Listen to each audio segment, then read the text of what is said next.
সুমহান আল্লাহ নিজে বলেন, হে আদম সন্তান, যতক্ষণ আমাকে তুমি ডাকতে থাকবে এবং আমার নিকট ক্ষমা পাওয়ার আশা করবে, তোমার গুনাহ যত বেশি হোক তোমাকে আমি ক্ষমা করব, এতে কোনো পরোয়া করব না।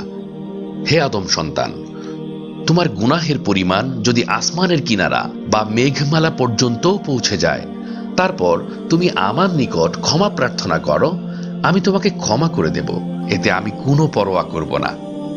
হে আদম সন্তান, তুমি যদি সম্পূর্ণ পৃথিবী পরিমাণ গুনাহ নিয়েও আমার নিকট আসো এবং আমার সঙ্গে কাউকে শিরক না করে থাকো, তাহলে তোমার কাছে আমিও পৃথিবী পরিমাণ ক্ষমা নিয়ে হাজির হব। সুবহানাল্লাহ।